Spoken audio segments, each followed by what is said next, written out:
नमस्कार, खास खबर देख रहे हैं आप। मैं हूं आपके साथ प्रशांत कटारे और बुलेटिन की शुरुआत इंदौर से आई बड़ी खबर के साथ। 500 करोड़ से अधिक की कर चोरी के आरोपी किशोर वाधवानी को जमानत मिली है। हाईकोर्ट ने 10 लाख रुपए के निजी मुचलके पर किशोर वाधवानी को जमानत दी है। कड़ी हिदायत के बाद वाधवानी को जमानत मिली है। गवाह को प्रभावित नहीं करेंगे वाधवानी, ये निर्देश कोर्ट के हैं। जांच एजेंसी जब भी पूछताछ के लिए बुलाएगी तो आना होगा, पासपोर्ट सरेंडर करना होगा, बिना अनुमति देश छोड़कर नहीं जाएंगे किशोर वाधवानी। अरुण त्रिवेदी हमारे साथ जुड़ गए हैं और जानकारी के साथ। अरुण, जमानत तो मिल गई लेकिन कड़े निर्देश भी साथ में कोर्ट ने दिए हैं।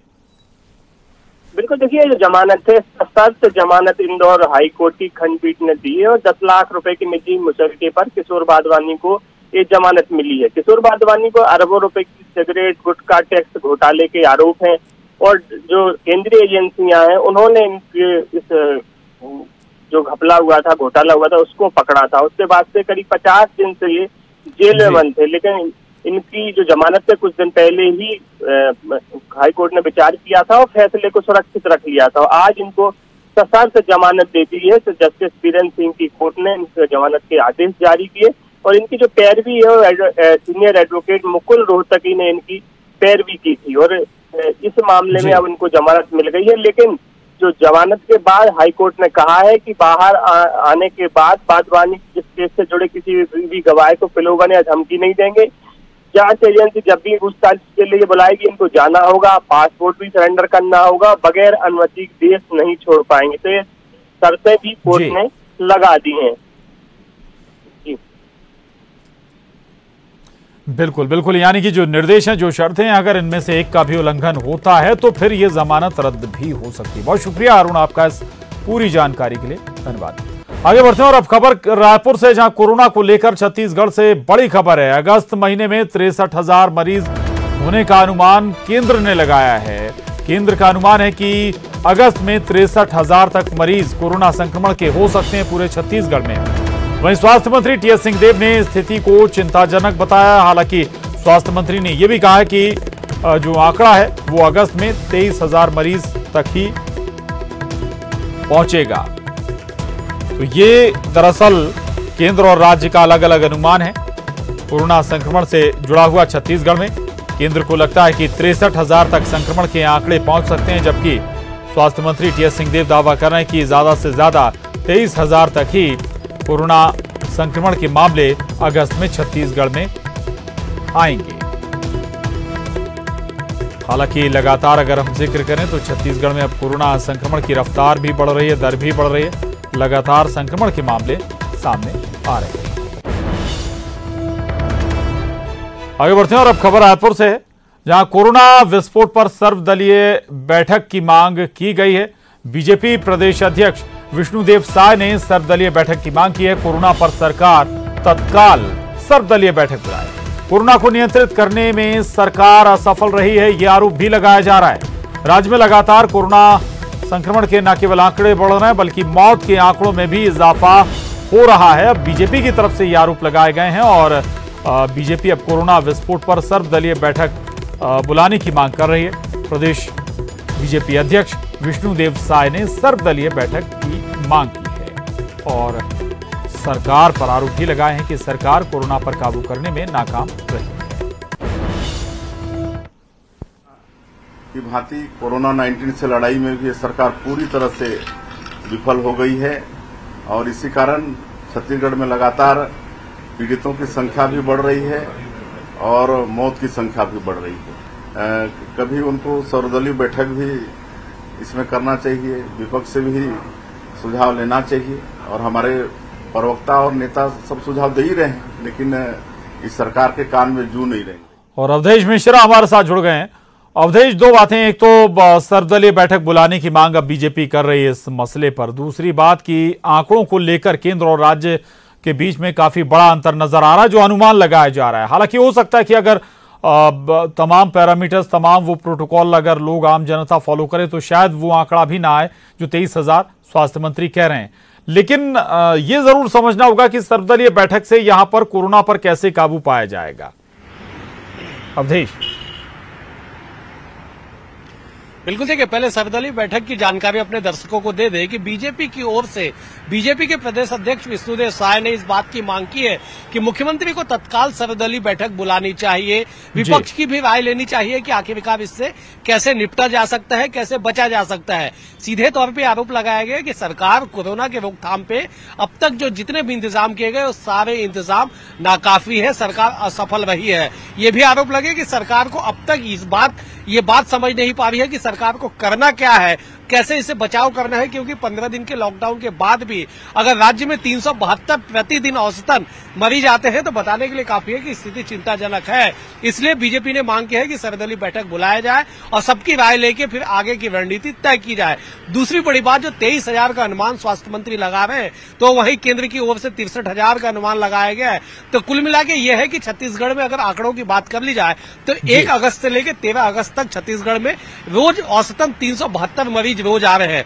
ऐसे में स्वास्थ्य मंत्री ने तकरीबन 500 नए मरीजों के साथ प्रतिदिन 500 नए मरीजों के साथ अनुमान लगाया है। स्वास्थ्य मंत्री ने सीधे तौर पे कहा है कि हमारे पास जितने मौजूद साधन संसाधन है सबका हम इस्तेमाल कर लेंगे, उसके बाद भी हम 23,000 के आसपास में आंकड़े में जाएंगे। ये बात सच है कि तमाम शोध ये बताते हैं कि अगस्त के तीसरा और चौथा सप्ताह और सितंबर का जो पूरा महीना रहेगा कोरोना काल के लिए सबसे सर्वोच्च संक्रमण फैलाने वाला समय रहेगा। तो ऐसे में टीएस सिंहदेव जो स्वास्थ्य मंत्री है वो खुद इस बात को स्वीकार कर रहे हैं कि समय थोड़ा ठीक नहीं है, क्रिटिकल है, लोगों को और अधिक सतर्क रहना होगा। और यही वजह है कि सरकार की ओर से सामाजिक दृष्टिकोण से तमाम जो इंतजाम किए जाने थे, चाहे वो लॉकडाउन लगाने की बात हो, दुकानों को शिफ्ट वाइज खोलने की बात हो, अल्टरनेट डेज पे दुकान खोलने की बात हो, तमाम जो उपाय किए जाने थे धरातल पे सारे उपाय करके देखे जा चुके हैं। लेकिन कोरोना का जो संक्रमण है वो थमने का नाम नहीं ले रहा है। हैरानी इस बात की भी प्रशांत की एक और सरकार से लेके सामाजिक संस्थान से लेके तमाम लोग इस बात की अपील करते हैं कि गैर जरूरी हो बाहर ना निकले, बेहद जरूरी है तो ही सड़कों पे निकले, मास्क पहन के निकले, तमाम नियमों का पालन करें, जो मापदंड तय किए गए उसके अनुसार चले। लेकिन आज भी राजधानी रायपुर में 200 के करीब सरकार और प्रशासन की सख्ती के साथ साथ या बड़े निर्णयों के साथ साथ आम जनता की सहभागिता बहुत जरूरी है। जब तक आम जनता उस प्रोटोकॉल को, कोरोना प्रोटोकॉल को फॉलो नहीं करेगी, उन गाइडलाइंस को फॉलो नहीं करेगी, तब तक इस पर काबू पाना मुश्किल ही नजर आता है। बहुत शुक्रिया अवधेश आपका इस पूरी जानकारी के लिए। आगे बढ़ते हैं और अब खबर भोपाल से। भोपाल में 150 लोग कोरोना संक्रमित मिले हैं। ताज होटल पीपल्स से एक महिला की कोरोना रिपोर्ट पॉजिटिव आई है। जहांगीराबाद से एक व्यक्ति कोरोना संक्रमित निकला है। वहीं 23वीं बटालियन से एक जवान की रिपोर्ट भी कोरोना पॉजिटिव आई है। इसके अलावा बिजली कॉलोनी गोविंदपुरा से एक व्यक्ति संक्रमित पाया गया है। पीएमई सेंटर से 4 लोगों की जो रिपोर्ट है वो कोरोना पॉजिटिव आई है। साथ ही एम्स से एक मरीज की रिपोर्ट पॉजिटिव आई है।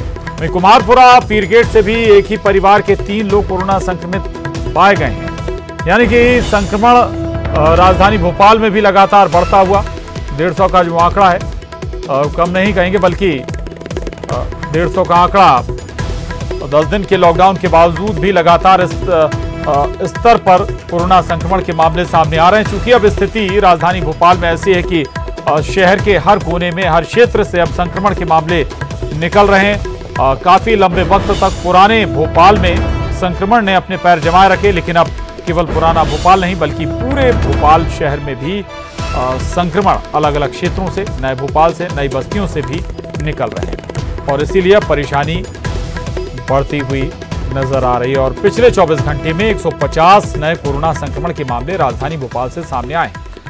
पूजा माथुर हमारे साथ जुड़ गए हैं। पूजा, अब ये 150 मामले अब एक साथ इकट्ठे एक जगह से नहीं बल्कि अब पूरे शहर से अलग अलग 1-1, 2-2, 3-3 मामले सामने आ रहे हैं, यानी कि फैलाव पूरे शहर में हो चुका है। पूजा, बिल्कुल प्रशांत, धीरे धीरे संक्रमण पूरे शहर पर हावी होता हुआ दिख रहा है। बीच में जरूर कुछ मामले कम हुए थे, लेकिन 4 दिन के बाद फिर जो आज आंकड़े आए हैं वो काफी उछाल पे आए हैं। यानी कह सकते हैं 100 से ज्यादा की संख्या में संक्रमित मरीज मिले हैं और लगातार जो संक्रमितों के मिलने का सिलसिला जारी है उसमें एक ही परिवार के कई लोग संक्रमित मिल रहे हैं और साथ ही साथ पूरे शहर पर कोरोना संक्रमण हावी होता हुआ दिख रहा है। पहले एक हॉटस्पॉट जोन चिन्हित कर लिए जाते थे, कंटेनमेंट जोन चिन्हित कर लिया जाता था, वहां से संक्रमितों के मिलने का सिलसिला रहता था। लेकिन अब धीरे धीरे जिस तरीके से कोरोना का दायरा बढ़ रहा है, इन्फेक्शन बढ़ रहा है और साथ ही साथ यह पूरे शहर पर हावी होता हुआ दिखाई दे रहा है। इसी वजह से कोरोना किल अभियान भी चलाया जा रहा है। बड़ी संख्या में एंटीजन टेस्ट भी किए जा रहे हैं और खास बात यह है कि जो भी अब टेस्ट रिपोर्ट आ रही है और लोग पॉजिटिव मिल रहे हैं उनमें ज़्यादातर वो रिपोर्ट्स पॉजिटिव हैं जिनके एंटीजन टेस्ट किए गए थे। यानी कि शहर में बहुत ही ज़्यादा लोगों को एंटीजन टेस्ट किए जा रहे हैं। इससे पहले जो थे लोगों को वहाँ पर कोविड सेंटर पहुँचना पड़ता था या फिर फीवर क्लिनिक्स पहुँचना पड़ता था, वहाँ अपने जाँच के सैंपल्स देते थे। लेकिन अब जो स्वास्थ्य विभाग की टीम है वो लोगों के घर ही पहुँच करके उनकी टेस्टिंग कर रही है। संक्रमण यकीनन बहुत तेज़ी से ग्राफ बढ़ता जा रहा है, लेकिन अच्छी बात यह है कि रिकवरी रेट भी भोपाल का अन्य जिलों के मुकाबले काफ़ी अच्छा है और इसी वजह से अब यहाँ पर जो लॉकडाउन की स्थिति थी उसे खोल दिया गया है और अनलॉक फेज में अब हम इंटर कर चुके हैं। लेकिन बावजूद इसकी ज़रूरत है जन जागरूकता की और जिस यही थोड़ी सी राहत वाली बात है कि जो संक्रमितों के ठीक होने की दर है वो बाकी जिलों से, बाकी जगहों से बेहतर है, लेकिन लगातार मामले अभी भी सामने आ रहे हैं संक्रमण के। शुक्रिया पूजा आपका इस जानकारी के लिए। आगे बढ़ते हैं और खबर रायपुर से। कोरोना मरीज के लिए पैसा मिलने की खबर का खंडन किया गया। दरअसल पैसा मिलने की खबर पर सरकार ने स्पष्टीकरण दिया है। सरकार ने ऐसी खबरों को फेक न्यूज बताया है। मरीजों के लिए केंद्र से राशि मिलने की बात अफवाह है। खुद स्वास्थ्य मंत्री टीएस सिंहदेव ने इस पर तस्वीर साफ की। ऐसी अफवाह फैलाने वालों पर कड़ी कार्रवाई होगी, टीएस सिंहदेव ये भी दावा कर रहे हैं। और अफवाह फैलाने वालों की जानकारी सरकार को देने की अपील भी टीएस सिंहदेव कर रहे हैं। दरअसल इस तरह की अफवाह सामने आई थी कि जो कोविड संक्रमित व्यक्ति है उन्हें केंद्र की तरफ से राशि मिलती है। अवधेश हमारे साथ जुड़ गए। अवधेश, इस तरह की अफवाह कैसे फैल गई? देखिए, ये लगातार पिछले कुछ दिनों से देखने को मिल रहा है कि अलग अलग माध्यमों से इस बात की अफवाह फैलाई जा रही है कि जो कोविड पेशेंट होगा उसके माध्यम से राज्य सरकार को 1.5 लाख रुपए तकरीबन मिलेंगे। इसलिए कई जगह अपील भी की जा रही है अलग अलग माध्यमों पर कि लोग कोरोना की जांच ना कराएं, क्योंकि इससे केवल भ्रष्टाचार किया जा रहा है। ऐसे तमाम खबरों पे आज राज्य सरकार की ओर से स्वास्थ्य मंत्री टीएस सिंहदेव ने विराम लगाया है। उन्होंने कहा है कि ऐसी जो भी खबरें हैं ये केवल भ्रामक खबरें हैं। कोरोना के उपचार के लिए ना तो केंद्र से कोई फंड आ रहा है और ना ही WHO सहित किसी अन्य सोर्स से राज्य सरकार को कोई पैसा मिल रहा है, ना ही कोविड जो पेशेंट होगा उसे किसी तरह का पैसे दिए जाएंगे, बल्कि राज्य सरकार उल्टे निःशुल्क सभी का उपचार कर रही है। इसलिए टीएस सिंहदेव ने कहा है कि ऐसे भ्रामक जानकारी फैलाने वाले के खिलाफ कड़ी कार्रवाई की जाएगी। उन्होंने अपील की है कि इस तरह की जानकारी अगर कहीं फैलाई जाती है तो इस बात की जानकारी वो सरकार तक पहुंचाए, ताकि समय रहते उचित कार्रवाई की जा सके। और इस तरह के जब कठिन समय है, कोरोना काल एक पहले से संक्रमण का दौर है, ऐसे में पहले से लोग परेशान है, तो इस तरह की भ्रामक जानकारियां लोगों तक न पहुंचे, इस बात के लिए सरकार सतर्क अब दिखाई पड़ रही है। बिल्कुल, सरकार सतर्क है। ऐसी किसी भी भ्रामक जानकारी या कोई खबर फैलाई जाती है तो उसके खिलाफ सरकार एक्शन भी लेगी। शुक्रिया अवधेश आपका इस पूरी जानकारी के लिए। और यहां रुक रहे हैं एक छोटे से ब्रेक के लिए, फौरन लौटेंगे। और अब ब्रेक बाद खबर जबलपुर से है। जबलपुर जिला प्रशासन के अजीब और गरीब फरमान का खामियाजा पिछले 1 माह से शिक्षक भुगतने को मजबूर है। जिला प्रशासन ने 24 से ज्यादा शिक्षकों की ड्यूटी रेलवे स्टेशन और डुमना एयरपोर्ट पर लगाई है। इन शिक्षक का काम केवल उन लोगों का जुर्माना काटना है जो मास्क नहीं लगाते हैं। शिक्षक आदेश के पालन में ड्यूटी तो कर रहे हैं, लेकिन इन दिनों ना रेलवे स्टेशन पर ट्रेनों का आवागमन है और ना एयरपोर्ट पर फ्लाइट का। लिहाजा स्टेशन पर शिक्षकों की ड्यूटी लगाना समझ से परे है।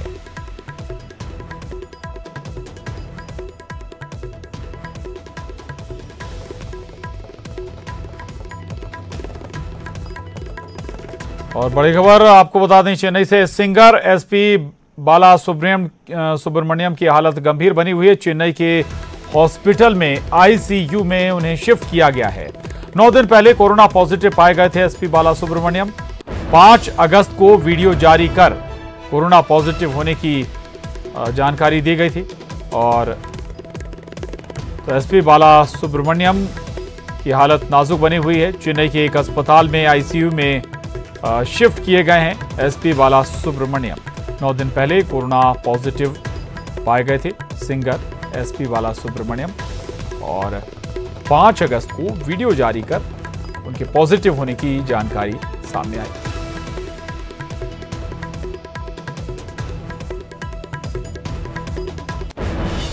और बात बारिश की। छत्तीसगढ़ में बारिश को लेकर बस्तर में रेड अलर्ट जारी किया गया है। दंतेवाड़ा, बीजापुर, सुकमा और नारायणपुर के लिए मौसम विभाग ने चेतावनी जारी की है। इसके साथ ही बाढ़ आपदा राहत टीम को भी अलर्ट किया गया है। तो कई जगहों पर भारी बारिश की संभावनाएं हैं और इसी के मद्देनजर मौसम विभाग ने रेड अलर्ट जारी किया है। खासतौर से दंतेवाड़ा, बीजापुर, सुकमा और नारायणपुर में भारी बारिश की चेतावनी मौसम विभाग ने दी।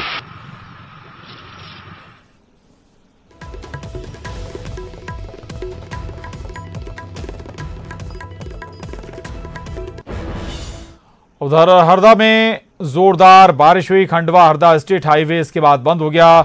अजनाल नदी उफान पर आ गई है और खंडवा नाका पुल पर भी अजनाल नदी का पानी आ गया। दोनों ओर वाहनों की लंबी लंबी कतारें नजर आई। नदी का पानी पेड़ी घाट पहुंच गया है। पेड़ी घाट के कई मंदिर भी पानी में डूब गए हैं। निचली बस्तियों में भी इसके बाद पानी भर गया है। बारिश के चलते जिले की नदियां उफान पर आ गई हैं।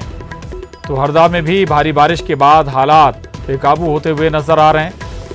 कई जगह जो पुल पुलियां हैं वो डूब चुके हैं और जो निचली बस्तियां हैं वहां भी पानी भर गया है।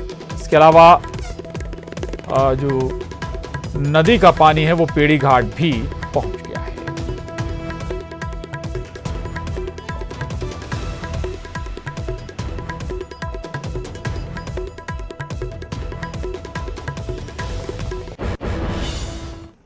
और इसके साथ ही इस बुलेटिन में बस इतना ही। खबरों का सिलसिला जारी है।